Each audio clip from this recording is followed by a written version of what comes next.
This week's foreign ministers' meeting on security and stability on the Korean Peninsula in Vancouver may have done global tensions more harm than good. If so, China will wait patiently to collect its geopolitical winnings. And for Canada, the main legacy of the forum may be increasingly thorny relations with the world's emerging superpower. When the Vancouver conference concluded earlier this week, the takeaway was Canadian Foreign Affairs Minister Chrystia Freeland and U.S. Secretary of State Rex Tillerson imploring all United Nations members, including the absent Russia and China, to fully implement the UN Security Council's latest stringent sanctions designed to squeeze the North Korean economy with maximum pressure. As Tillerson emphasized, the purpose of the maximum pressure campaign is intended to cause North Korea to engage as a credible negotiating partner in addressing a pathway to a denuclearization of the peninsula. Of course, the people who will feel the deepest pain of this maximum pressure are the most vulnerable of North Korea's population. Malnourished children will have less to eat, and the sick and elderly will lose access to life-saving medicines.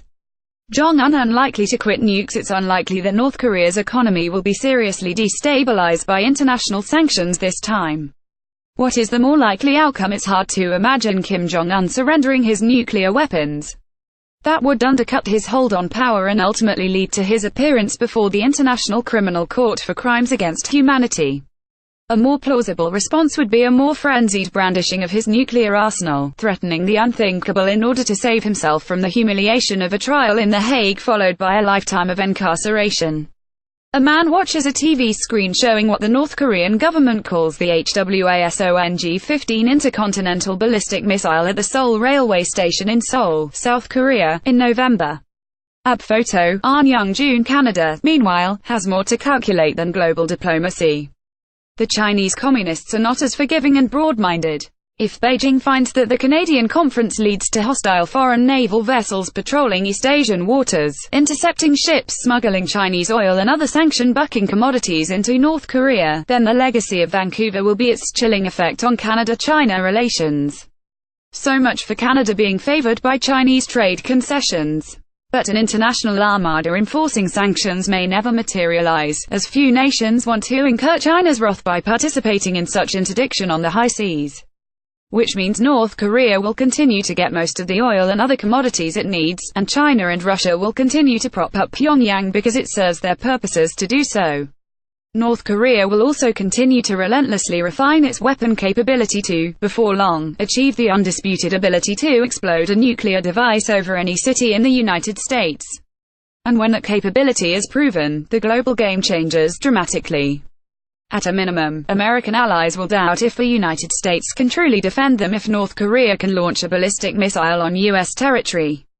Beijing a better bet. These allies would start to see Beijing as a better bet in terms of their own security. Last weekend's chaotic false alarm in Hawaii showed that the U.S. has made few preparations against such an outcome. China seems content to wait patiently for the Korean crisis to come to a head before offering to collaborate in changing the Pyongyang regime and dismantling the nuclear weapons on Chinese terms. Already, Beijing is demanding that the U.S. cease all joint military exercises with South Korea as the price of another round of Chinese-mediated dialogue with North Korea. The next demand would be that the U.S. withdraw its troops based in South Korea and Japan. Then comes abrogation of America's commitment to defend Taiwan. China is confident the U.S. will not exercise its only other option when the Vancouver meeting's maximum pressure fails to bring North Korea to heel, reviving the Korean War by initiating military action to cow the North Koreans into submission. God willing, the horrendous slaughter that would ensue will give pause to even the very stable genius in Washington. There are various ways this could end for Canada. We are now tied to the fate of Tillerson, though he may be on the way out if hawkish White House hardliners gain the upper hand when the Secretary of State's approach to Pyongyang proves ineffective. If so, Canada's relations with Trump's White House may also be a casualty of the Vancouver meeting. China is playing very high-stakes poker on the Korean Peninsula, but the game serves Beijing's ardently nationalistic geopolitical ambitions if it gets the U.S. out of its East Asian backyard. For China, this is no longer a matter of if but when and how.